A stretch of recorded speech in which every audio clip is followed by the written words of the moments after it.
Ladies and gentlemen, welcome to episode number 16 of Break It Down, hosted by yours truly, Dante Toro and Kyle Beatty. Hopefully, everyone is having a good day so far. We have a lot of wrestling to talk about. We're going to be covering Forbidden Door, giving our thoughts on everything that happened this past weekend. We have Clash in Paris this upcoming Sunday. We have our predictions. But before we do any of that, Kyle, how are you doing today? How was your What's going weekend? on, How are you? How are you feeling? I'm feeling Me? fantastic. How am I doing? I'm doing fantastic as well because we have a lot to talk about. I'm excited to talk about wrestling with you. It's always a good time us getting together, just sharing our thoughts and going back and forth with each other. So I'm excited to jump into this and yeah. But tell me, Kyle, how was your weekend? Did you do anything fun this weekend? I had a great weekend. It was a relaxing weekend. Hmm. Took a Saturday to myself, kind of Love that. enjoyed the day. Need that every so often.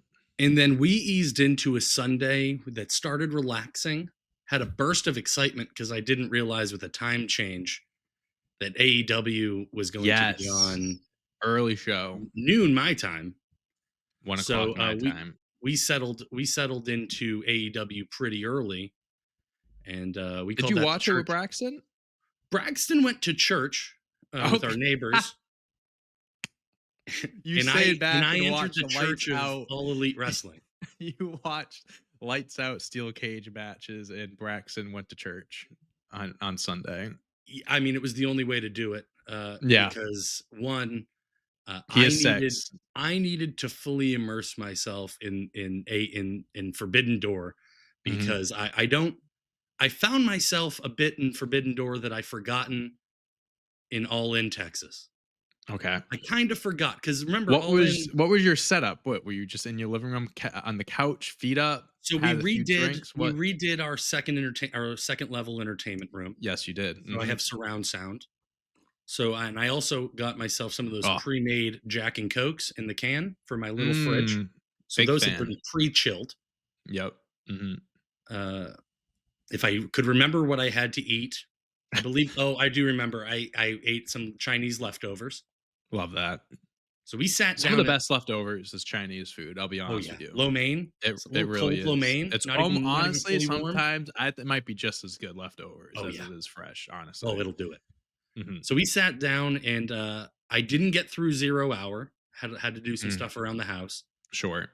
but I sat down just in time to hear Metalingus roaring through my house. And we got to watch it this time. We weren't live. We weren't in our seats when it happened all in Texas because we were out Correct. doing our own things. We were not But trying we to got find to see it live on restrooms. television this time. Yeah, I wasn't charging my phone. You weren't out getting drinks. I don't know what the hell you were doing, but we I were was coming split up. back from the bathroom, You and all of a sudden, you think you know me. you think you know me, and I'm like, Sprinting down no. the stairs. Yeah. Oh, So I that's was well, there in time I'm glad, for Forbidden Door. yeah, I'm glad you got to enjoy Forbidden Door. I didn't know if you were gonna watch it this weekend live. We were talking about it and stuff. After a few text messages and you being in my live stream, I figured you were actively watching it. Oh yeah. So I am happy that you were able to catch it. And like I said, I live streamed it this past weekend. So if you joined that live stream, thank you for joining. Had a fun time. And yeah, I mean, we're on the topic, Kyle. I say we jump into Forbidden Door Let's opening do it. match.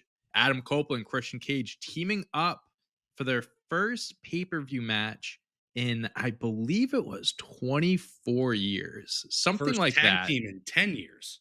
First tag team in 10 years. I think it was like it was some statistic, pay-per-view, whatever the hell it was. It's been a long time since they've teamed up, and not just the fact that it's been like, they've gone their own direction, solo, different companies. Like both of these guys like retired for a while. Like both these guys had career-ending injuries. Both came back from them at different times, and now they're back together teaming up. I hate to say it, but like seeing this is really making me think that this is their last run, going out the way that they came in. Copeland, I would love to say that these guys could keep going, but Copeland did shatter his leg jumping off the cage a little bit over a year ago. So I really don't know how much more he should push himself. But them getting the win over Kill Switch, who returned recently, and Kip Sabian. I mean, this is they weren't going to lose this match. You're setting them up to be in the tag team division, going after the tag team championships in the near future, I would assume. And yeah, just a good first win back. It didn't honestly didn't look like they missed a step. You wouldn't have thought they hadn't teamed up in that long. No, I mean, it was a really clean match, and I think for them, that's jumping right back on a bicycle. I just think that for how long Absolutely. they've been doing it, They were pulling out uh, double team moves within like 2 minutes of the match. yeah, it was just a great. Now the only thing, and we talked about this a little bit before, I'm confused on the kill switch Mm. Luchasaurus, where we are dressed as Where we're at. Luchasaurus. The crowd is chanting Luchasaurus. Yeah. Where are we with the cycle of It was a kill Luchasaurus? switch cage tag team thing. So the So history behind it, why have we not resplit? right? Because the history behind it, as I looked up as well beforehand to refresh my memory, was Christian changed Luchasaurus to Kill Switch, named after his finisher. That's when they were in the group together, but now they're separated, and Kill Switch Luchasaurus came right after Christian as soon as he returned. So, um, I don't know if he's going to go back to Luchasaurus. I think Kill Switch is a much more badass name, but he still does have that Luchasaurus appearance. So maybe we change some things up there. There have been some. The Young Bucks have this show called Being the Elite. It's a YouTube. That's like their vlog and stuff. They just brought it back recently. It was huge, like 10 years ago, back when like Cody was on the Indies, Kenny, Hangman, all those guys. Um, and um, oh my god, I just lost my train of thought. I completely lost my train of thought right there. Kill switch Oh, Luchasaurus. Jack Perry. There we go. Jack Perry called the Young Bucks and they didn't pick up. So people are conspiracizing that, oh, that means Jungle Boy is going to come back. So maybe Jungle Boy Luchasaurus, go back to their, old team, their old characters. I don't know. But for now, he's still Kill Switch. And the good news is that he's back because he was in a tough shape a few months ago. Like he had pneumonia or something like that. So happy to see him back. But yeah, Edge Christian, well, Adam Copeland Christian getting the win. And I did And like we'll how see where it goes how from here. Christian untagged out as soon as kill switch was the That first was a opponent. funny He was like, bit. "Yep, yep, we'll Also, go." his entrance was how they have like the words that describe him when he's walking in. It used to say father, and now it says asshole. It was the Ah, last word to describe him. I was like, is that new? I think it what I definitely love, was. and here's where, and because you just brought it up, Mhm. it brought me right back to why I think I am more of an AEW fan, and I need to. This is me. I need to give it more time and attention because Sure. they don't bleep out the No. chant. It's It so doesn't annoying when sound WWE like does a it. Oh, character, like a it's so child's play. frustrating. Oh, because they put the It's so asshole up, frustrating. and then everyone's chanting asshole, and I'm like, yeah, this is great. Yeah. I You mean, told them what to chant. it was Yes. just happening on Raw this past week. The fans chanting Seth Rollins is a pussy. That's Yeah. hilarious. But it's like when blocking out a word, you're blocking out everything else. You're blocking out, if someone's cutting a promo, the commentators, like it just ruins the moment. Yes. It really is Completely a stops it down. buzzkill. Yeah, no, So, I agree. and That is something I appreciate AEW letting fly. a lot of good chants that match. Mhm. Uh, the "Hey baby," "Hey Christian, will you be my dad?" There Yeah, was a lot of good. There was a lot of good chants. that was a The good opening overseas match. London always brings a good crowd. Absolutely. Yeah, that was a great opening match. Got the crowd going. They sang along with Copeland's theme song, which that was a moment where I'm like, we really have to appreciate moments like this because where I started the conversation, I don't know how much longer these guys have. So Yeah. being able to see him get that moment, crowd singing along, them back together, good stuff. Next match, Kyle Fletcher defeated Hiromu Takahashi to retain the AEW TNT Championship in what I thought was a really solid match. Yeah. I did not think Takahashi was going to win this, so I didn't really have my excitement levels were tapered to a point because I had my expectations were like he's going to retain, nothing shocking is going to happen. But there were moments when Takahashi did seem like he was going to pull off an upset. If there was going to be an upset, I figured this could have been it. But Kyle Fletcher still winning, but great match. What do you think, Kyle? I thought it was unreal. I had that as the only real like upset of the night, just because I thought That was your prediction it last was, week. and Yeah. a lot of people called me crazy. A lot of people called me a fool, but in the You live stream, fool. we had a lot of people saying that they also kind of thought that could have been the upset of the night. So that Mhm. made me feel a little bit more. And Justified. yeah, and it was just it wasn't more that I didn't think that it wasn't going to be a good match. I just thought that there has to be something that goes the other way to make you go like, Right. oh, like it's the It can't unpredictability be of all the night. AEW Right. taking over a joint show. But it was just I thought there was that final burst at the end um for Takahashi, and I Mhm. think even you were like, "Oh, here oh!" It just Yeah. there was just that Catches final you off sequence. guard. It caught me off guard too. And he's interesting because he doesn't look athletic at all. Like He his doesn't. body shape is like he doesn't look athletic, but he's sneaky athletic. Yeah, and Yeah, he he's kept one of the laughing best. off those punches. Yeah, he had that like weird evil laugh. I think he is a five-time junior heavyweight champion in New Japan. So I don't think he's ever won a world championship, but he's won the junior heavyweight championship a few times. But yeah, no, that was a great match. Takahashi is a guy that I really haven't dove too much into since I've been getting into New Japan, but definitely someone I want to check out more. Do you have anything else you want to add to this match, Kyle, before we move on to the No, just TBS championship? that apron DDT to end it. Mm, yeah, It was just that was a good. they there was a lot of good spots this match. Yeah. I was Kyle Fletcher. I mean, let's see, he is 26 years old. He- No, he's young, and that's December what. 24th, 1998. I mean, that's just Yeah. disgusting. That makes me want to throw up that I'm 6 months older than him.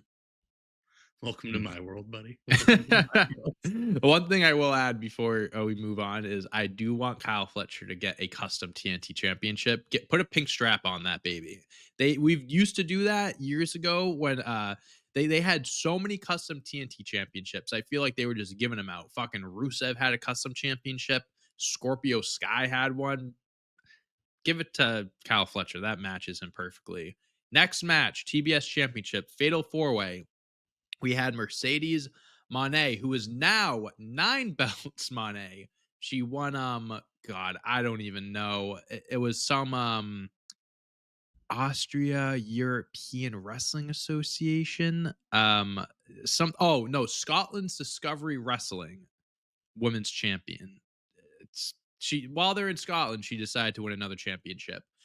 She Oh, faced Alex Windsor, Bozilla, and Persephone, defended her championship, remains 9 belts Monet. I mean, I honestly don't know. I'm gonna say the same thing about another match later on. We're at a point with Mercedes Monet, right? She's held the belt for so long where you have to start to think because this is a match where I thought could have been an upset because it's fatal four way, doesn't have to get pinned. At what like who's gonna beat her? Like at what like what's the story gonna be of her losing the belt? Like, is it gonna be someone that comes out of nowhere? Is it gonna be a shocking thing? Is it gonna be a big story? Because like she keeps winning, man. And obviously this whole belt collector thing isn't it's not lessening. It's increasing. Her entrance with the guards each that holding was a the belt. best entry. That Yeah. was the best entrance. That was incredible. I thought that was great use of all the belts. But yeah, I mean Mercedes Monet just continuing to be arguably the best women's wrestler in the world. Yeah, I don't know I don't know how you slowly unbelt someone who has 9 belts, right? Like, because when you get to the end of the belt, it's quite the downfall. So I don't know where the storyline could Right. go. That's a Right. great, Yeah. great the question visual. The visual because of at her some with the point you 9 belts burn to nothing. the visual's fantastic, the art Yeah. is great, but you build someone up so I don't know, it's like a It's bubble like that it's sooner or later it has to pop. I don't want to say it's like Roman Reigns, but like once Roman Reigns lost the championship and stuff, you knew that's a big fall. Like he's still Right. Roman Reigns, but like that was the backbone of the entire bloodline story the last 4 years. Now he loses the belt, everything falls apart. Yeah, I just you have so many young talented superstars that you could like, build up, do whatever. But it's just she's been champ for it has to be 500 days at this point. Hold on, let me see if I can find the total reign. But she's been champ for so long. I have a tough time seeing it anytime soon at this point. Yeah, I She's been mean, champ 456 days, so wow. almost 500. Won it May 26th, 2024 at Double or Nothing. Yeah, I mean, I the this match was really good, and because I'm still so new into everybody, it really They introduced cooked. I didn't really know Bozilla. So I kinda knew Alex Windsor. So people Uh, called this the Stephanie Vaquer match because at last year's for was it last year's Forbidden Door? I think it was last year's Forbidden Door. Mercedes Monet faced Stephanie Vaquer, and she was a free agent at the time. WWE saw her and they swooped in and signed her, and everyone thought she was going to sign with AEW. She was partying with people backstage. So Bozilla is someone that people are like, that's WWE are going to come in and snatch her up before anyone else really. does. I don't know if that's the case. People are I like that mean, I because no feel one like knew who Tony she. Khan I didn't can't know who that's she gotta be a was. fool me once, shame on me, fool Mhm. me twice. Like, that's gotta be Do you think AEW is gonna has to jump have to, the gun right? Because first? I didn't Yeah, know right. that. I'm with. I I didn't didn't know know who that she was either. That was my introduction to her and because she came out saxophone, whatever her name firing. was. Persephone. I'm sorry, Persephone. not saxophone. But yeah, I great. I thought it was a fantastic match too. Agreed. Just where you go from here. What I was gonna say, I realized this looking at the lineage. What they're gonna do is Jade Cargill has the record for a 508-day reign. They're 100% gonna have her surpass that, and then Gotcha. whatever they do at that point, they'll do. But That makes sense. that's the end goal for sure. Okay, next match we have Zack Sabre Jr. defending the IWGP Championship against Nigel McGuinness, who had Daniel Garcia on his side in his corner. We did not discuss this last week. Admittedly, I forgot to add this in at the end, but I remember you talked to me before saying you weren't too familiar with this match, what was going on and stuff. And I said that makes sense because Nigel McGuinness is not a full time wrestler anymore.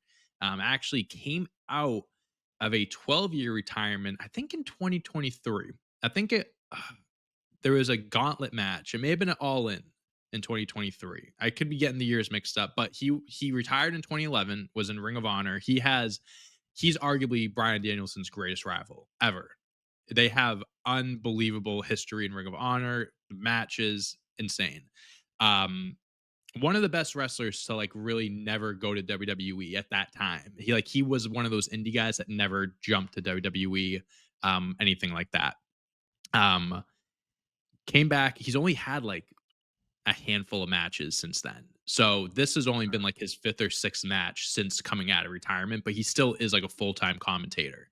Like it's not like he doesn't do a lot of wrestling, is what I'm trying to get at. Gotcha. So this is a first time matchup in London where Nigel McGuinness is from. So it was a big, homecoming match Sure. for him. And it was a good match. I mean, Zack Sabre won. I think there was really no the unfortunate thing about this match was I think there was not many people that thought Nigel was going to win considering where he is at actively in his career, but he still looked great. He is someone that could, if he wanted to, keep going full time or more often than he does. But Zack Sabre, he's one of the best technical wrestlers today and of all time. So he's just going to continue his reign. And they have the New Japan, him and Takeshita, who just won the G1 Climax. They're going to have a match. I forget what the event's called, but so Takeshita won the G1, and when you win that, you get a guaranteed title match at their big event, Wrestle Kingdom in January. Takeshita said, "Fuck that! I want the match beforehand because I want to walk into Wrestle Kingdom as the champion." That's what I think Zack Sabre did last year.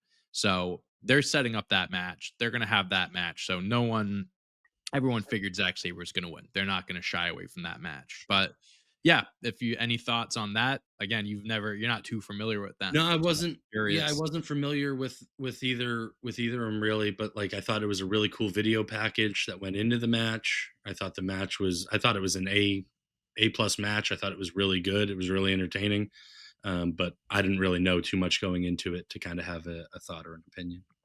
Zack Saber, Zack Saber Jr. and Brian Danielson have two incredible matches. They've had Okay.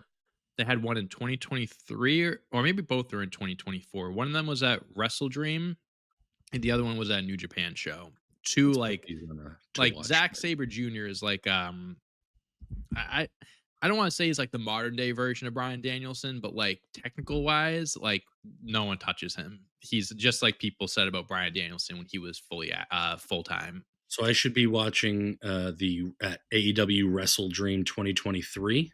Yes, that is one of them, and then the other one's a New Japan show. I forget what it's called, but yeah, there's a second one too. But those I think they might both be on YouTube. So that Dominion Dominion, that's what it is. 2022. Okay. Yep. Yes, I think yeah, there you go. Okay. Okay. I will. There you I go. will put these down. Got some homework to do. All right. We will jump into the three-way tag team match for the AEW World Tag Team Championship. The Hurt Business, or Hurt Syndicate, excuse me, putting their championships on the line against FTR and Brodito.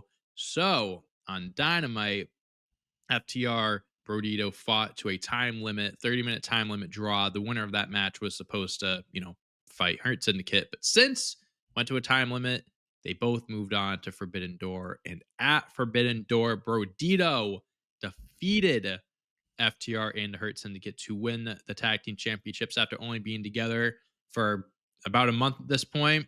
I don't care. They're fucking awesome.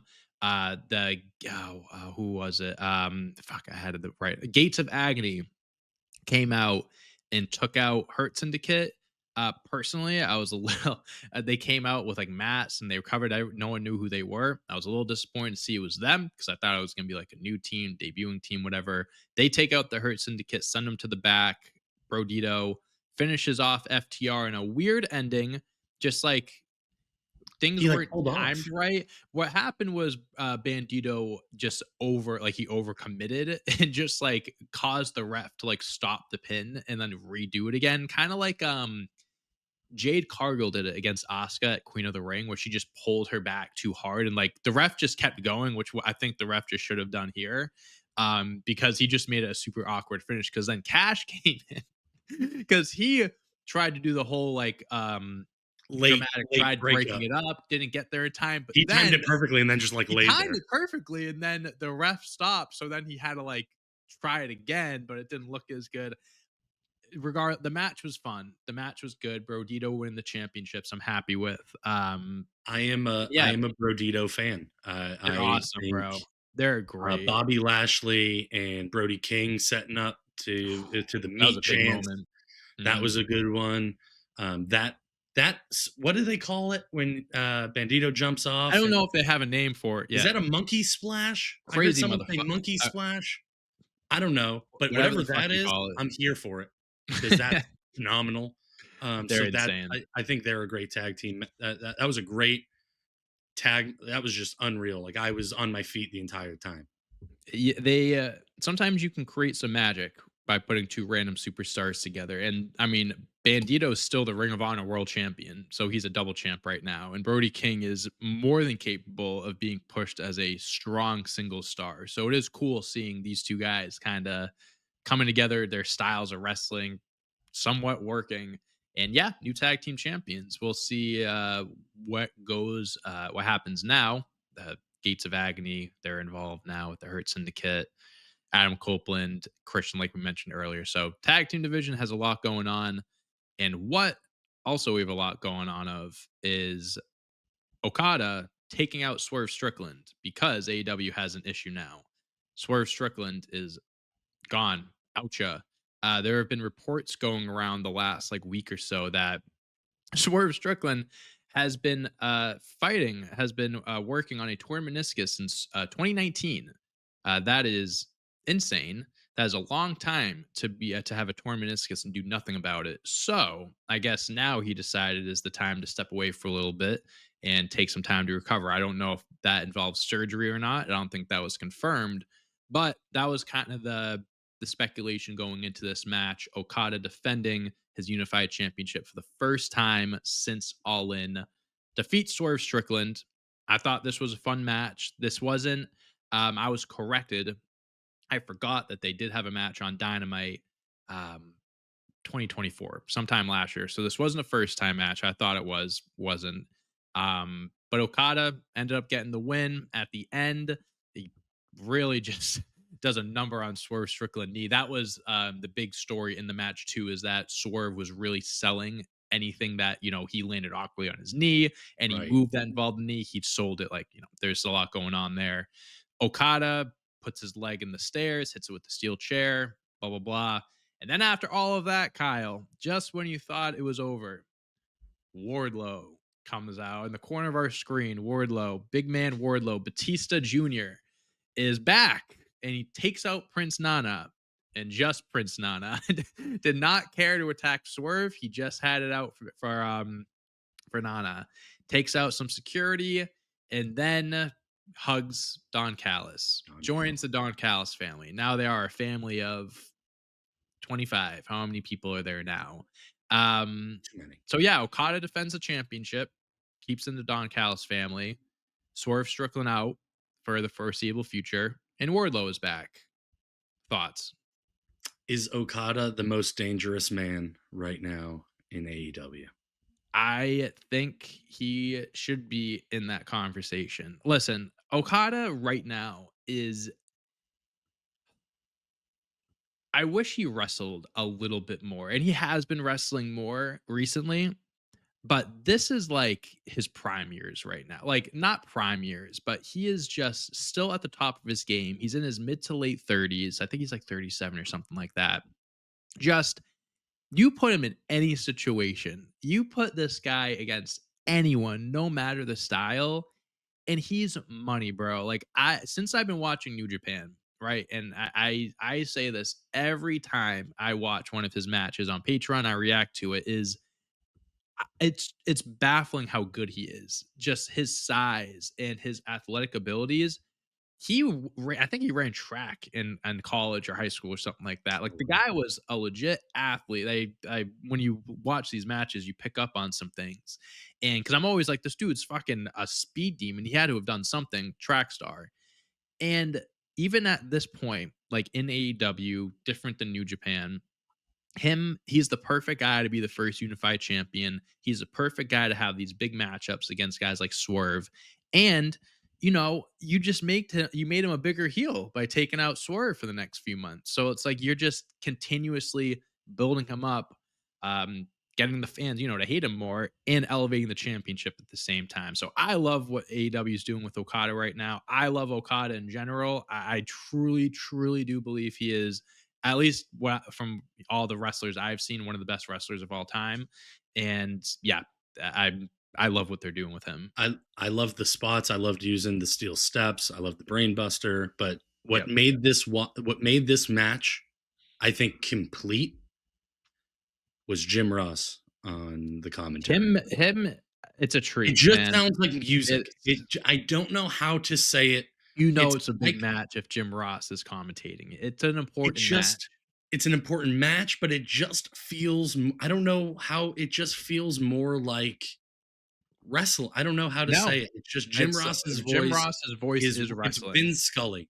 That's what it is. To what baseball fans listen to Vin Scully commentating baseball, it's Jim There's Ross to wrestling. It's There's that one purity. voice, that one constant voice you Yes. just associate, and that's Jim Ross in wrestling. No, I think, yeah, I pointed that out because he came on halfway through the show. They bring him on for the big matches. They're not going to have him around for the opening matches. But yeah, when Jim Ross is out there, and I made that note when I was streaming, it does feel like, oh, this match means something. If Jim Ross is calling it, especially nowadays, like if they have Jim Ross out here, like, yeah, they're using him Oh yeah. for a reason. But yeah, anything else And you want to add for nope. that match? I'm going to tease this right now because I'm going to have to bring this back at the end. Okay. This is where I made the worst decision of the day for me, and that's where I went for seconds on food. So right after this match ends, I go for seconds. I get a Uh-huh. nice, good bowl of another bowl of Chinese food. Because at this point, it's been some time since Yeah. the kickoff. It's a long show. I mean, it was It's four a and a long half show. hours. Boy, is Yeah. AEW a long show. My wife was like, when is this over? And I was like, we still got 3 We still matches got to go. we still got 3 that the same Which reaction kind we of had at reminded me of when we Texas. were in Dallas. We were sitting there, we were like, It was like "Geez, 6:30. We were like, "We still got got the 7 3 more biggest matches to go." matches." The show's not Like, I even don't know if halfway this is over gonna yet. end. The So, yeah, wives wanna meet us out. No, we're staying. We got no, nowhere to be. We're we're staying gonna be here. here for a remainder of the day. Yes, And so that brought us into the AEW Women's Championship. Timeless mhm. Tony Storm against Athena and Dante. Go ahead, you take us down to the breakdown. Break it down. I love this match. I love Tony Storm and I love Athena. Um, and that's what made it this match. I was torn because I brought this up at Mercedes and I said I'm gonna bring it up again and I'm doing it now. I don't know how you have Tony Storm lose the belt. I really thought Athena was like at this point, if she doesn't do it, I don't know, because it's same thing with Mercedes. I don't want to sound like a broken record, but you have to build someone up. You have to have someone return, debut maybe. Like I'm cool with Timeless Tony Storm retaining. I want to make this very clear. I'm cool with it because she is, I genuinely believe, one of the best characters in wrestling. Period. Not just in the women's division, not just AEW. Best character. Period. And if you don't fix if it's not broke, don't fix it. Tony Storm's having a great reign. She doesn't need to lose the belt. Like there's no need to. Like you're AEW, I trust them with this story that everything that they do with her makes sense. Her beating Athena made sense. It was a great win. Athena's one of the best wrestlers in the world. She's been ROH champion for 2+ years or something like that. But again, like I mentioned, if she wins, great. But we're at a point where when is she going to lose? And it's a good problem to have, I suppose. But man, like you had the whole casino gauntlet contract thing. So it's like, that's your way of kind of ending things abruptly or, making things happen. Now, I mean, I'm cool with Tony Storm being champion, but I really want to know what the fuck they have planned because it's got to be whoever beats her, it's going to be a monumental thing. Like this can't just be a Yeah, but she just whatever. Like you can't won. throw this moment away. Yeah, but I mean, we just won in Dallas, so I mean, I think Mhm. we at least stretch it out until Toronto. Well, that's the thing. If that's when she beat Mercedes, I was in the camp of okay, if she beat her, she's going to keep this going. But then Athena comes in the way. That's a dream match that people have been looking toward. Like, okay, give her the big win against Mercedes, and then she can drop it. Rocky doesn't No, win in Rocky 1. no. Hey, if they have a second match and they can do a title for title, they could always do something like that if they want to run it Well, back. I was even meaning Um, more Athena, like, there could be a rebuild for a rematch. Oh, sure, There 100%. I could mean, be, she's you know still what I the Ring mean? of Honor World Champion. I mean, Right. she's still So, that. She still has that title. But I mean, again, I'm cool with it. Like it was a great match. Tony Storm catching her at the end in the chicken wing chokehold when Athena went for her move. Great way to end it. I really did enjoy it. But I'm and curious. Storm battling Just a neck injury, Tony's battling a neck injury. I feel like nowadays, bro, like you can say anyone is battling an injury, and I'd believe you. I just feel like So many. Brian Danielson brought that up on commentary, like, more than once, and I was like, "Is I she? Does wonder she?" I wonder if it's like and I'm glad you brought that up because Brian Danielson on commentary is something that I want more of. He is a breath of fresh air on commentary because he brings up those things. He really dives into like details and he's, a former wrestler that has had I shouldn't this doesn't apply in this match, but has had matches against some of these wrestlers. So the way someone pointed out in chat, the way he's commentating is like he's pointing out strategies and how he fought them and like their weaknesses and stuff. Like he's really giving an in depth of like It's like the Tony hit from his Romo. experiences and stuff. It's like Tony Romo. I compared it more to Tom Brady, but Tony Romo might be the better one, to be honest with you. Um, but yeah, Brian Danielson, I don't know if she is really hurt or not. He could have just been really selling it and like make hyping up as like she's battling through this, but at the same time, that wouldn't surprise me. And then Kyle, and then we have And our then we have our final championship match of the evening. AEW World Championship. Hangman Adam Page versus MJF. So MJF initially was got got fooled into cashing in his gauntlet contract, his casino gauntlet contract to get this match. This past week, he almost sets Mark Briscoe on fire. He says, I won't set him on fire if you give me this match. No, like if you get counted out, you lose. You get disqualified, you lose the belt. And I don't use my contract. So Heyman agreed because that's just the man he is. He doesn't want to see his friend go up in flames. So now this match is just one on one for the championship. MJF still has his contract. This is the one match I have the most notes here. Great match. Okay. Kyle, if you don't mind me taking the floor for like 2 minutes here, I'm just gonna I'll let you rattle it off at the end. But here's the thing, guys. Okay. This match was good. It was a good match. I'd say great, but I'm gonna keep it at good. All right. Just not to ruffle some feathers. I'm gonna say it was a good match. Yeah, table spots, which I was kind of confused because Hangman put MJF through a table. He hit him with the dead eye. Thought that would have been a disqualification, but it's AEW. Don't do that around here. Tombstones on the outside, dead eyes through the table, like I mentioned. MJF fucking took Hangman and did a running tombstone into the broken side of the table, which I Oof. think Will Ospreay did it to Kenny or so. There was a match in New Japan. That was a great callback. Brutal, absolutely brutal move. And then tomfoolery shenanigans happen. MJF pushes Adam Page into the ref, low blows Adam Page, hits him with his finisher, the pile driver in the ropes. The ref comes over, okay? 1, 2, foot on the rope. 3, dies, passes out. Two issues. Narcoleptic. The referee wasn't even looking. He was looking at the fucking stage the whole time he was counting. So terrible. First of all, as a referee, you should be ashamed of yourself. That's on the terms of that you're on the grounds of termination at that point. 2, I have never in my life seen someone count a 3 and then pass out after. I don't care if the bell rung. He counted 3. That's the logic. So he counts 3, passes out. The match is just still going on. MJF is all hyped up, but he realizes that there's no bell that rang. Everyone's like, what the fuck? Mark Briscoe. Mark Briscoe comes out, of course, because they did the whole bit with the foot on the rope. Gotcha. That's fine. I get it. You're connecting things, but this isn't the time. This is not the time to do it. I'm done with the Mark Briscoe and Jeff. That does not apply right here. Does not apply. All they should have done here was the ref sees the foot on the rope after counting 3. He's like, oh no, I reversed it, whatever. You just had to do that. That's all you had to do. So Mark Briscoe comes down, taken out. The ref is up now. He starts shoving MJF. He shoves MJF, almost costs him the match, which I have a gripe against.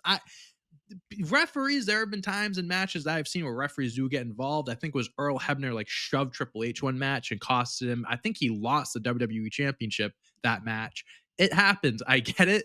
But in this case, just with everything that happened before that, no good, at least for me.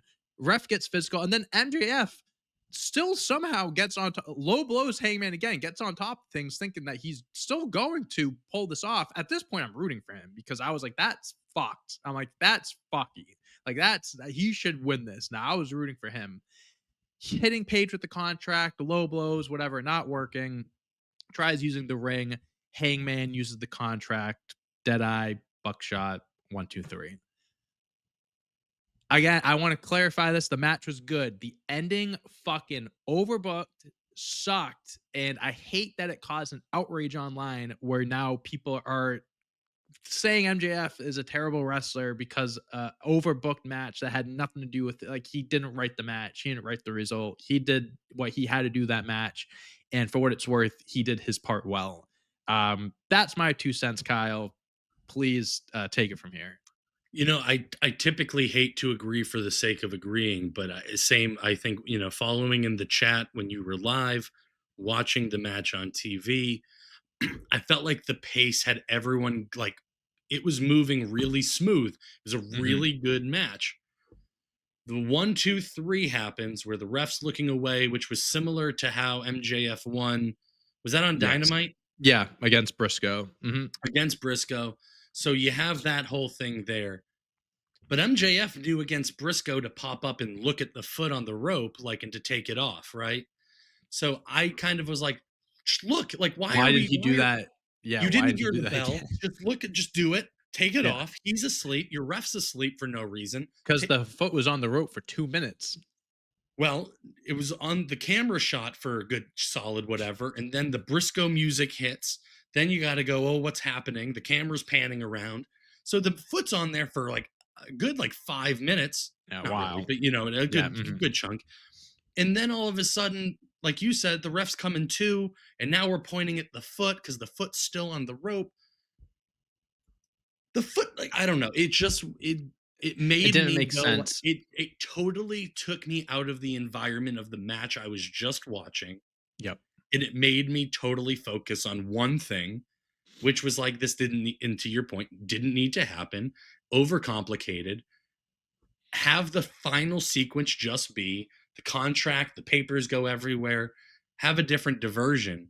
But that yep. was just complicated, clunky, and just too much all at once. It totally took me out of it. So the That's one of match itself those. was good. MJF was both Hangman and MJF were great in that match. It was a I great agree. match. It was just the ending that totally sucked me out of it. And it was a complete 180, and it sucked too because it was the second to last match, so that just what led us into the next match, so you were on, a little disappointed from what you just saw. I think it was one of those. I genuinely think it was one of those situations where when you're putting this together in everyone's head, it was like, "Oh, yeah, like, yeah, no, that gotcha, that makes sense, we're tying everything together, cool." And then it plays out, and it's like, "Oh, yeah, no, maybe that we did a little too much." Because I don't want to sound like a broken record, but if they simply just had the leg on the rope, ref counts three, notices the foot, and you just get rid of all the Mark Briscoe, all that Right. other shit, just go from the MJF's arguing with the ref, whatever, Hangman, but great. That's all you need to do. That's Right. all. Mark I Briscoe agree. didn't need to be there. He didn't need to be. I love him, no issue with him, but did not need to be there. Agreed. All right. Last match, Kyle. Last match for Forbidden Door. Before we This is jump where into it started to Clash go in Paris. downhill for me, Dante. What'd you This is say? where it started to go downhill for me. But Brother, I'll let you tease it up. But okay. this is where my day started to turn. Okay. This lights out steel cage match. Kenny Omega, Kota Ibushi, Darby Allin, Hiroshi Tanahashi, and Will Ospreay defeating Claudio Castagnoli, John Moxley, the Young Bucks, and Gabe Kidd. So I talked about this match. We talked about this match and how it has all this potential. It had match of the night potential, match of the year, match of the decade, maybe even match of the century. It was a match. I thought this was just it was just violent. It was uh constant, but at the same time, it felt like at times it was like a 5-on-3 match because Kota Ibushi and Tanahashi did not do much. I saw a tweet afterwards I thought was hilarious. Was if you saw a picture of Tanahashi in the ring before the match started and afterwards, this man came in, his hair all done up, came in, took 10 bumps, fucking climbed a ladder for a funny bit, got the win, and his hair didn't move a budge, didn't move at all. Just stayed. He had so much hairspray in that thing, you didn't even think he had a match. Um, Big spots. Don't get me wrong. I thought this was a fun match. It was chaotic. You had barbed wire tables, guys going through. The Young Bucks coming out to their first ever theme song, I and loved that. the production they wanted them to have thumbtacks. They gave them gummy bears instead. That was comedy. Tanahashi trying to climb the ladder, which was they played into the fun bit everyone was talking online about. Tanahashi's knees are cooked, which if you saw any of that match, Kyle, if you had two eyes that were working, you could clearly see that that man his Was knees running are through maple syrup cartilage, everywhere he bro. went. Just straight, like just bone at this point. Should not have been in that match, but again, he took like 10 pumps and then got Did his what he had to paycheck. do. Yes, 100. He got one of the biggest pops. Osprey did a flip off the top. Darby and Kid went through the stack tables on the outside, which was they should have pushed the tables back a little bit more Just because 3 feet, that maybe 3 more feet. yeah, because Gabe Kidd fuck. I mean, both of them. Gabe Kidd fucking hit the ground hard. Darby Allin had a fork go through his ear. That was very bloody, That was and fantastic. it What was. that was I'm looking at people going, "Ew," and this, and I'm like, "That's what No, this is bro. the match. Listen. Years This ago, is I think it it." was 2018 or 2019. Randy Orton took a screwdriver through Jeff Hardy's ear, where Right. he has the big what are they gauges or Gauges. whatever they're called? Yeah, gauges. He took it and was twisting his ear with the screwdriver. That shit's fucked up. It's badass though. The fucking stabbing him with the fork, going through the And blood just the gushing. spurting. Yeah. Oh my Yeah, god. baby. Yeah, you love it. That's what this match is for. Also, just an unbelievable touch. They did this before the Swerve Hangman match. Not only the lights going out and then coming back on, but they removed the ring mat so it doesn't say AEW on it. It's just a Oh, I don't clear know if I mat. noticed that. They were removing it as he was making the announcement, as like the lights going out and stuff. They were replacing it. I was like, Ah. that's a great touch. Um and yeah, then Tanahashi getting the splash. I forget who he pinned, but got the splash for his team. 1, 2, 3. The good guys win. Will Ospreay was This emotional and everything. Good win for them. good guys win. Hmm. Emotional ending. Credits come up. Yeah. Kyle goes. This is the time. I was standing up the second the ear to the fork to the ear. Yep. I had to stand up because my stomach was saying, Kyle, if you sit down, we're gonna have an issue. So I'm standing and I'm pacing and I'm sweating. Now it's natural sweat. Natural, just like, okay, let's The get it. Chinese leftover sweats right now. AEW didn't pace out for bathroom breaks. It was like, let's go, let's go, let's Yeah. go, let's go. So Oh no. I'm getting to the end of the match and I'm Uh-huh. going, let's just get to credits. Let's get to credits. Let's get to credits. Credits come up. I go to the restroom Oh. and then whatever. My wife's like, hey, how was it? I'm like, good. It was like 4.5 hours, like ended like on a Yeah, good round just number. ended. Great. Yeah, they went on for so long. I So don't know then what else I they could have put go, on TV to keep going. There's no I way they think I had took more the stuff. trash out and I look back at my phone and it still says Dante is live. And so I log Oh. back on and I go, hey, what did I miss? And So you when go, you commented that, I didn't hold know if on. that was like. No, no, no. You said, you go, all right, guys, it's about the end. All right, Kyle, I don't know if you're joking or not, if you went to the bathroom. Could Yeah. you imagine being the fool who went to the bathroom when CM Punk, blah, blah, blah, blah, and I go, oh God, I missed something. And so I had to wait until I see the Death Those Riders damn come in, credits. Those lock damn everything up. credits. Damn you, Tony They Khan! fucking throw us And off every damn time, you, those son of local a Houston, bitches. Texas Chinese They food. always throw you off. That's hilarious. Listen, it happens So to the we get best to of the us. end. Why doesn't anyone steal? What's her face from the Death Riders Mer- climbs the cage? Fuck Why you, does Kenny. nobody else Oh, climb the cage? that was my biggest gripe. I made a reaction video, put it on TikTok, and so many people were like, "Did you not see Wheeler waving the kendo stick around?" Yeah, I did see it. Did you see how big the fucking cage is? Did you also see Marina climb over? Did you also see Marina climb over? Like, there's 7 of them.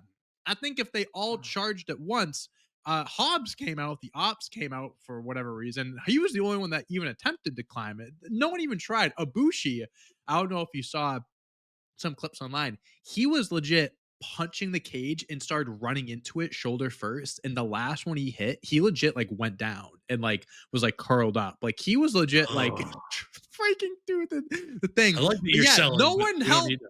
Will. Yeah. No one helped him. The dude's getting fucking DDT'd over and over again. His neck is fucking being held together by a piece of scotch tape. Now, I mean, it's detached completely. So, yeah, he's done. That was another thing. We Will Ospreay is gonna get neck surgery, I believe. He's gonna be gone for a little bit. That was the way to write him off. But yeah, So they you know more of the AEW.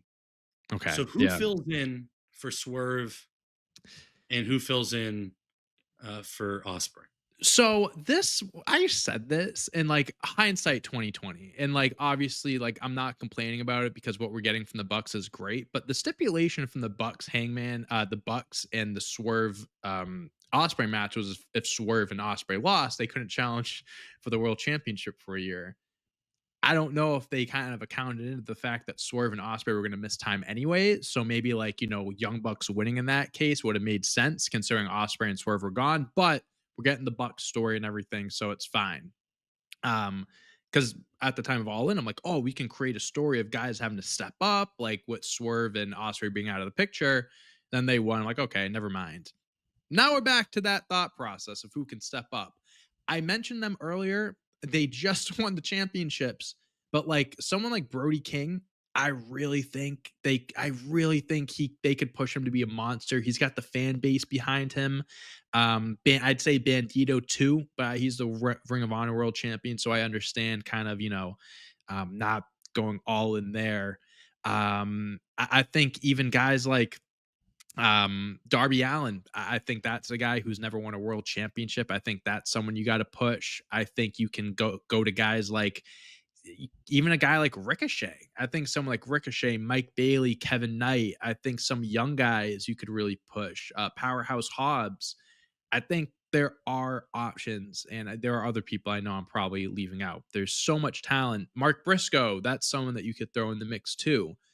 The good thing with AEW and even with WWE is that these rosters are so deep where if you have injuries, where you have guys that are going to miss time, you have people that can step up. The issue, not the issue, but like what you have to do is give them a good story. You have to build them up. You have guys that can do it.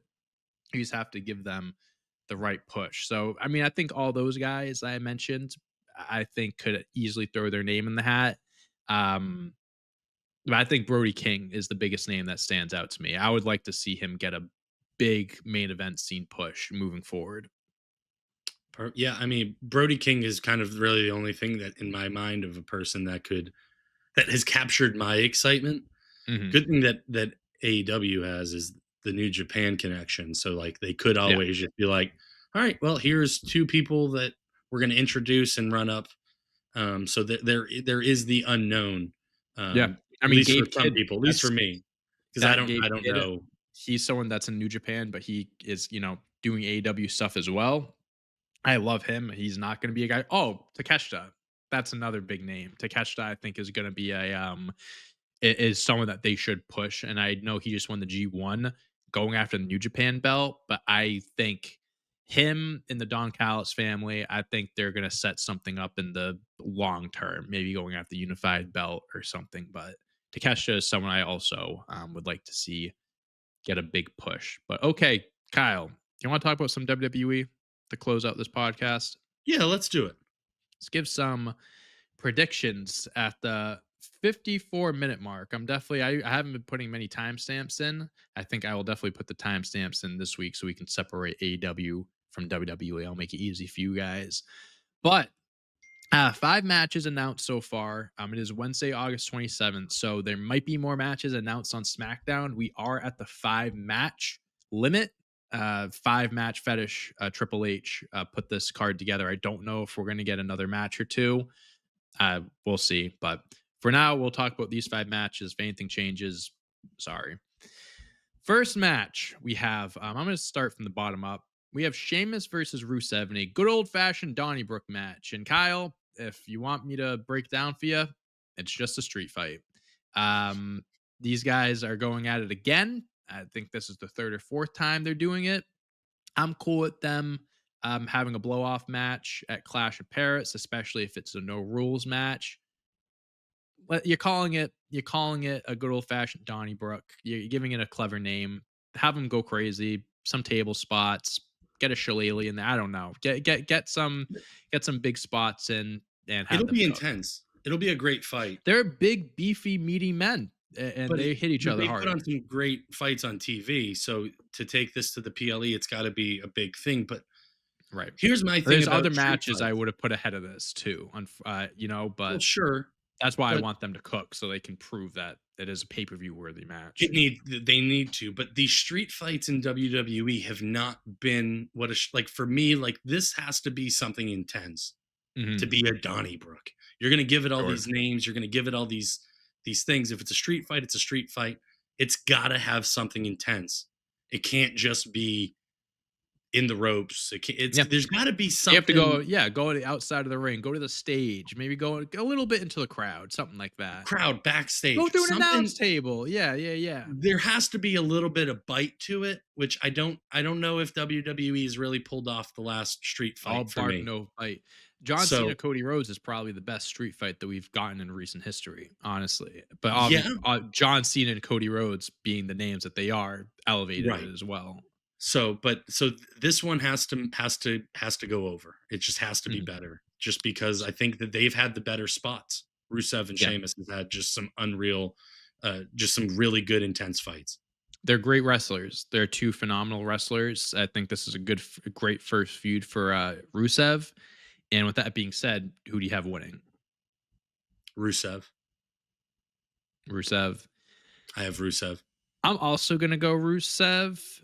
He just Um, came back. I mean, he's still kind of in that that's the run, biggest right? reason. That's the Yeah. biggest reason. If it was any other way, if he's been back for a little bit at this point, I'd probably pick Sheamus because I'm still in the camp of I want him to get a push for get him in the IC title picture at some point. And this would be a good win for him. But Rusev is still freshly back and stuff, so I Would think it this be makes his more first sense for him to active win. PLE?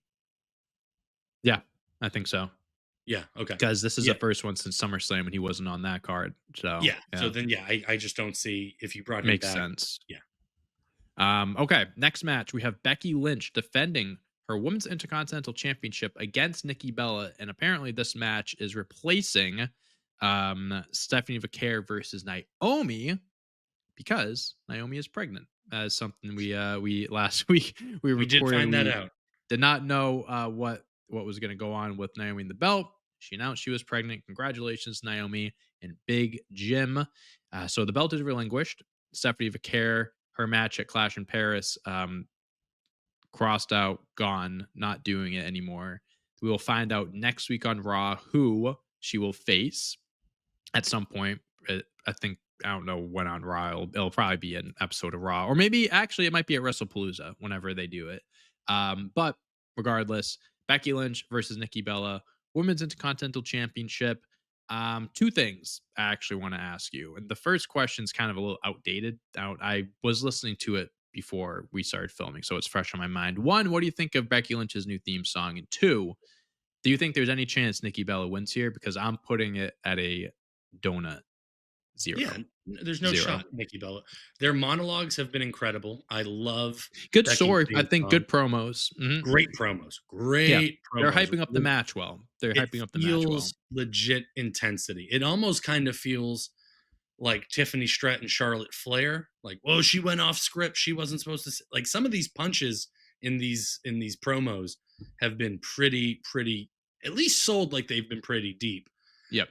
So like the Becky came with you can't see John Cena anymore. I think that was like 2 weeks Yep. ago, calling her a coward on Raw. She said, yeah, there's a Just C word or something there's a like C that. word I was gonna call you. Coward. She goes, And that's a that's a lot worse than the other coward. C word. Yeah. So like they're them back and forth, but yeah, there's no shot. Nikki's not back full time. This is Like this is to what? help out. Like why does Becky she have a obviously match? yeah, Like Becky what obviously continues. she's had a handful of matches, so I'll give it to her. But like it just seems like a weird they're kind of cooling off the Lyra Bailey feud right now with Becky Lynch, so they're kind of just giving her a little Well, side quest right now. it makes sense too because if you look at when Becky came in, I'm sorry, when Nikki came into the kind of this picture, that probably was around the same time Naomi started to tell people Sure. like, hey, like this is, and so this storyline probably they let that build for Yeah. the announcement, and then they had something to carry Yep. through because Sure. Nikki kind of that always kind of felt like, oh, this is a kind of a like a random pull. Yeah, her coming back because she did Like the it just stuff with Evolution, and they were going to do a story with Liv. That was, I think, that was the But it's also original. John Cena's retirement tour. You're going to bring in his ex-wife, and I know this is business, Yeah. but I tend to always try to look into things a little deeper because it's Her more being fun. on the Cody Rhodes podcast the week of SummerSlam was awesome. Right. Definitely just like coincidental, but like so funny. So, but yeah, so I don't know. I don't see Nikki Bella winning at any shot. So obviously, I think Becky wins. Okay, same there. And theme song. What do you think of Becky's new theme I think it's song? fire. I think it's we I think we talked about it when she debuted it at was that SummerSlam she Did we debuted it? talk about it? Maybe we did Yeah. talk about it. It was Yeah, we fresh on took it my a mind. post at SummerSlam and Yeah. yeah, I think it was It's our first. her original song, the whoa, whoa, whoa, that's the better Right. song. But what I do think I thought about this when I was listening to it, maybe sparked the conversation. I like that they switched it. One, because the song is actually good, and two, when she does return to being a babyface and she returns to that song, the pop is going to be incredible. So Yes, I think it's nice when they switch up the song. So then when they revert back to it, it's like a bigger I pop. They did agree. it with Sami Zayn years ago too. It's a smart strategy. Next match we have Roman Reigns, the tribal chief, versus Bronson Reed, the tribal thief. And just a straight one-on-one match. They've been building this up. Roman Reigns and the Vision. That rivalry is going on. Roman Reigns has to get through all these guys to eventually get to Seth. I think that's kind of the story we're going down here. They had a little brawl on Raw this past week. Roman Reigns has been around more often than not. More often than it usually is to sell the bill, the promos and stuff. Had a brawl this past week. They brought up, which I thought was a nice addition to their feud, is that they were talking about their family lineages and stuff, and how Bronson was talking about being Samoan, and that his bloodline like made theirs extinct and stuff like that, and like his tattoos were bought, his were like lines like that. I thought that was really nice. And like I love the tribal thief, the shoe thing. The shoe Shula falla is Fala. fantastic. But then I hear that and I'm just like, they really could have just built this story around like their family lineages and stuff. Like cool. I'm cool with where they're at right now, but they brought that up and I was like, I was like, that's actually like a really good story that they could have built around or they can continue with. They can, keep building off of it. Right. But I'm interested in this match. Like I'm looking forward to it. Their brawl was good. Roman Reigns, he looked great at SummerSlam.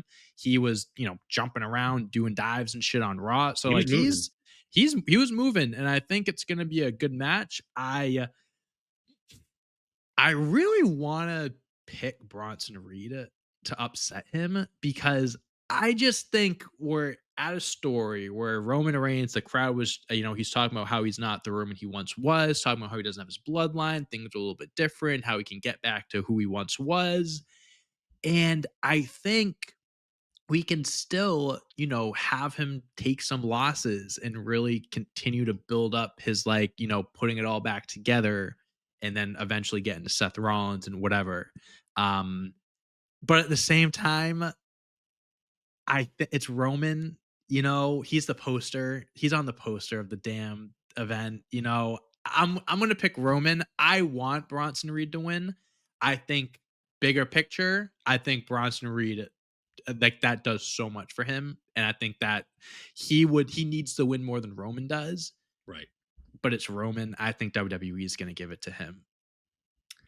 Yeah, I just think you have to build the Vision up as this dominant force, and if you take the power out of Bronson Reed as the main enforcer, then how do you give the credibility as the Vision And as this he just got powerhouse? pinned by Jey Uso at SummerSlam too. Right. Bronson Reed's been taking pins. So I just think that the Vision. I think Bronson Reed wins. I think there's a new shoe collection. I think the shoe Lafala Gets grows, another pair. Yeah. and I think that is.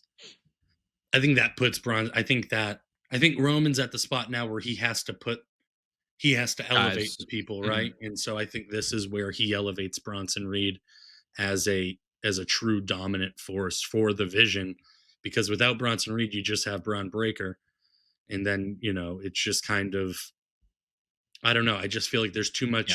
there's too much push behind the Vision for the Vision members to start losing. I So want you to be Bronson right. Reed. I want you to be right. And as I will admit, I hope my prediction is wrong because, like I said, I want Bronson Reed to win. But Roman Reigns, you heard the crowd on Raw; they loved him. They Oh were yeah. fucking going crazy for him nonstop. The crowd's gonna be even crazier this Sunday, I'd imagine, in Paris. Next match, and the fans are definitely gonna be crazy for this man. John Cena going up against Logan Paul, just one-on-one, no stipulation, no belt, no nothing. A match that is divided the internet wrestling community has divided wrestling fans of do we want this match? Do we not want this match? I think we can both say that this is going to be a good match. I think that it will be a good showing from Logan Paul because he has had 23 matches in the last 4 years, as John Cena pointed out on SmackDown. But each match that he has had, I think he has put on a solid showing and continues to get better. But of course, John Cena listed the names on Friday Night SmackDown: Styles, Rollins, the Usos, Fat Two, all these people that John Cena thinks are more deserving to fight him compared to Logan Paul. Obviously, building him up, making him become more hated, and kind of, pushing Logan Paul to kind of being like, earn their respect, being like, they don't want you here. Prove to them why you should be here and stuff. I am more torn than I think I should be of who's gonna win this, Okay. because part of me, like, part of me thinks that, John Cena is gonna wanna put Logan Paul over because 'cause we're talking, Roman Reigns putting guys over. John Cena's only got a few months left. Like, does should he beat Logan Paul? Yeah, he should, but, like, think about the long term. Logan Paul beating Cena is a big fucking win. There's Right. also part of me that thinks Brock Lesnar is still lurking in the shadows. And I know he hasn't been seen since SummerSlam, but I think him coming out, either costing Cena during the match or after the match, just to kind of be like, hey, I'm here still. Another shocking return, setting up their match at WrestlePalooza. Please don't. I don't want that to happen, but I can see it happening. That's big return for them at Clash in Paris and return like he just came back a month ago. But um, with that being said, I'm going to pick John Cena because he should win. It is his retirement tour. And God, if they're going to have him go up against Logan Paul, which again, I think is going to be a good match, I'm fine with the match. I just would have preferred it being on a SmackDown than a PLE. Um, I think this will be a good match, but if you're going to have John Cena go up against Logan Paul, you got to give him the win. That's all. That's all. 100%. Yeah, John Cena wins. Here's the thing is I think that we have to give Logan Paul his credit for being able to come out on a PLE and do something that at least gives us something to talk about, and he's done that 100% creates the consistently, viral moments for creates the sure. viral moment. So I'm fine with the match being on a PLE because I think that Logan Paul has consistently pushed himself to do something higher and set the bar a little higher. So Yep. you give me something to want to watch. And like I said last episode, I love to hate Logan Paul. So I will be on my feet. I'm sure I'll be saying things that my 6-year-old shouldn't be repeating. Yep. And I will be cheering on for John Cena to win. I will also be praying and doing rain dances for Brock Lesnar not to Stay show up away. Hopefully he's because still in I the think States. I think this is where Cody Rhodes interjects at some point to come Mhm. out and help. I just see some sort of Cody Rhodes connection here in some manner. Okay. So I'm hoping very much that Brock Lesnar does not show up because we do not need that. Save that for Indianapolis. Hey, well, I'm with you on that one. The last few matches, I'm on your side, brother. John Cena, keep him away from Brock Lesnar for as long as we can. That's all I ask. That's And all. to now at the hour and 10 mark to tell you, I think I have pivoted based on recent Dynamite and Forbidden Door. I don't believe I'll be watching uh, whatever this PLE is. WrestlePalooza. I don't believe I'll be watching You'll be WrestlePalooza. watching All Out instead. I think I have to. I think I can't wait to see the card that they put together for All Out. I I just can't wait. It's gonna be after this stacked. You're weekend, doing Cena, Lesnar, and then Cody, Drew McIntyre as your two event, and I'm assuming Stephanie versus whoever for the belt. right. They're gonna load up that card, AEW. So we'll see because I don't know if I can. AEW's really put it on, and I just think that they've earned the right, at least in my eyes. And it's It's my it's me. It's earned my right, not anyone earned, else's. not given. Earned, Earned, not not given. given, for me. That's So I think AEW is going to get the stream. I love that. I absolutely love that. Yeah, that's gonna be a yeah, it's gonna be an interesting day. I don't know what the fuck I'm gonna do. I might do like a dual stream or something like that. But I hate the thought of that because having watching two shows at once is fucking that's too overwhelming. But we'll get there when we get there. We have Could you do a 3 live weeks. rewatch? I mean, I could 100%. I 100% could. That's usually I feel like most streamers do that. Like if it's WWE, AEW would watch WWE because that's what's going to get most people watching on YouTube, unfortunately. And I like think AEW. I don't know, man. it's just a AEW bigger is really audience. They, they. they I would much rather stream AEW. I would. That's a better wrestling show right now. That if you want good pure wrestling, like what's a more guarantee you're going to get more out of it, it's AEW, Yeah, 1000%. I just think the WWE tagline, they're still the big dogs. Shout out Roman agreed. Reigns, but they're just the big dogs.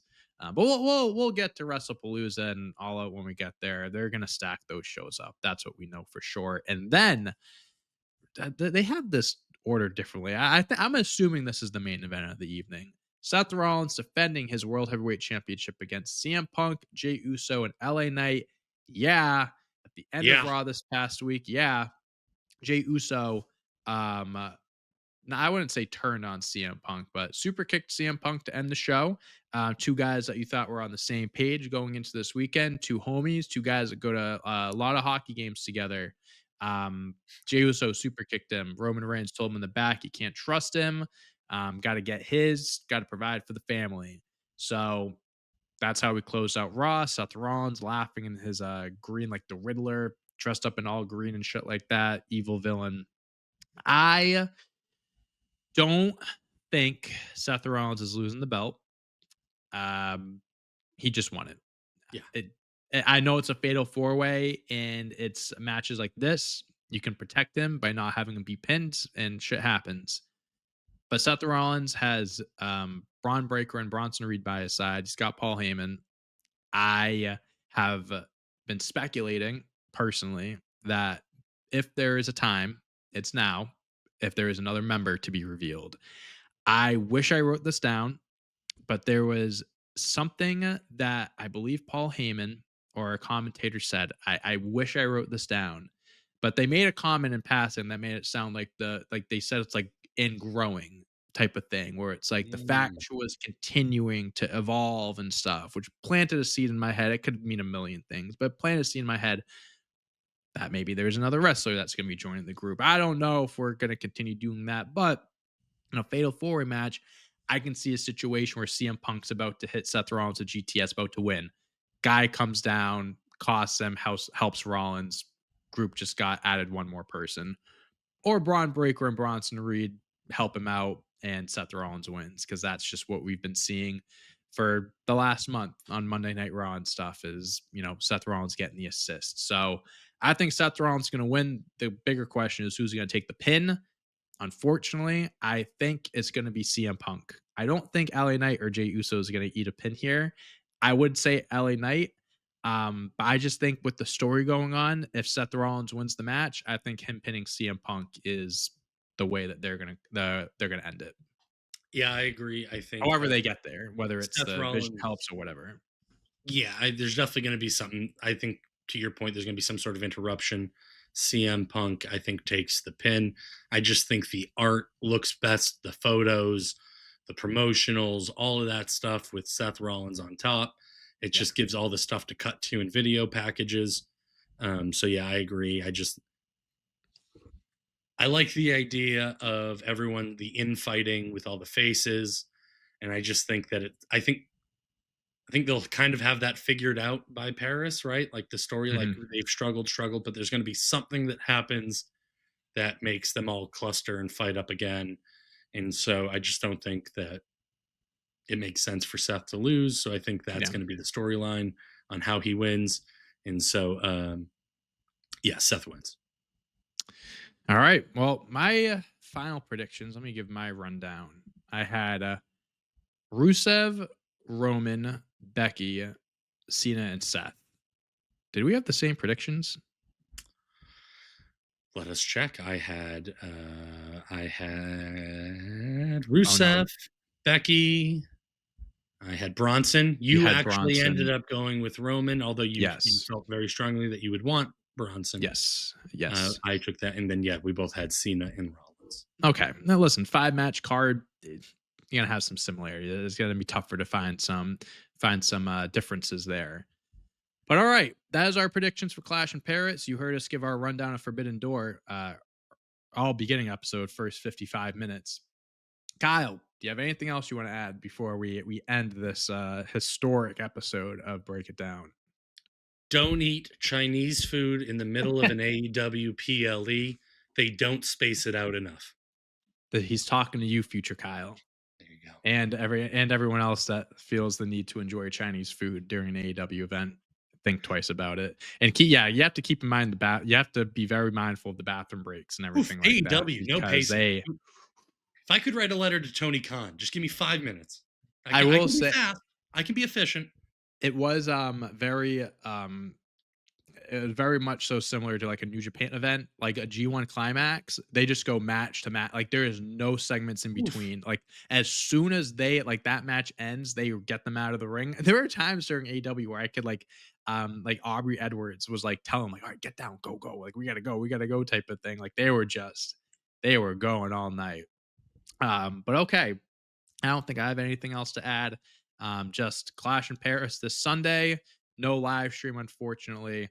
We'll be celebrating Taylor's birthday, so that is where I will Happy be. birthday, Taylor. Happy early birthday, Taylor! Love you, babe. If you made it this far, I appreciate you. But okay, yeah, that is it for today. Thank you guys for watching. Thank you for tuning in. Please make sure to like, subscribe if you haven't already. Check out the Patreon. All sorts of fun stuff over there. Kyle, thank you for being here today, as always. And yeah, we'll see you next week for The the other big Beatty on episode TikTok. The 17. other Beatty. The other Oh, Beatty 22 on yeah. Instagram. Follow me. Give me Follow followers. Kyle fucking everywhere. If you're not, Make me screw cool you. to my 6-year-old. Come on, make it happen. All right, guys. Peace.